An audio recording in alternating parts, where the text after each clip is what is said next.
রাজধানীর new market থানার হত্যা মামলায় সাবেক সেনা কর্মকর্তা জিয়াউল হাসানকে ৮ দিনের রিমান্ড মঞ্জুর করেছেন আদালত। বিকেলে ডিবি কার্যালয় থেকে আদালতে হাজির করে ১০ দিনের রিমান্ড চায় পুলিশ। শুনানি শেষে মেট্রোপলিটন ম্যাজিস্ট্রেট আরাফাতুর রাকিব ৮ দিন রিমান্ড মঞ্জুর করেন। ন্যাশনাল কমিউনিকেশন মনিটরিং সেন্টার এনটিএমসির সাবেক মহাপরিচালক অবসরপ্রাপ্ত মেজর জেনারেল জিয়াউল আহসানকে শুক্রবার বিকেলে হাজির করা হয় মুখ্য মহানগর হাকিম আদালতে। ডিবি কার্যালয় থেকে আদালতে নেয়ার পথে ছিল কঠোর নিরাপত্তা ব্যবস্থা।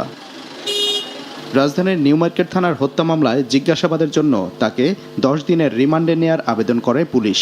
শুনানি শেষে মঞ্জুর করা হয় ৮ দিনের রিমান্ড।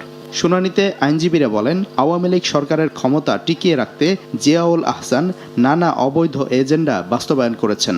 আন্তর্জাতিকভাবে বিখ্যাত সেই আয়না ঘরের আজকের রূপকার ছিল আজকের আসামি।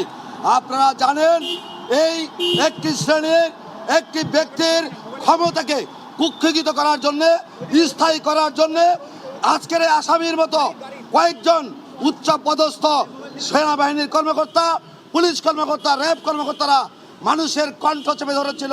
এদিন সাবেক সেনা কর্মকর্তা জিয়াউল আহসানের পক্ষে শুনানিতে অংশ নেন তার বোন আইনজীবী নাজনীন নাহার। তিনি অবশ্য রিমান্ড বাতিল এবং জামিন চেয়ে আবেদন করেছিলেন। ২০২২ সাল থেকে Ziaul Ahsan national communication monitoring সেন্টারের মহাপরিচালকের দায়িত্বে ছিলেন। গত মঙ্গলবার চাকরি থেকে স্বেচ্ছায় অবসরে যাওয়ার কথা আদালতকে জানান তিনি। সাদিকুর রহমান, সময় সংবাদ, ঢাকা।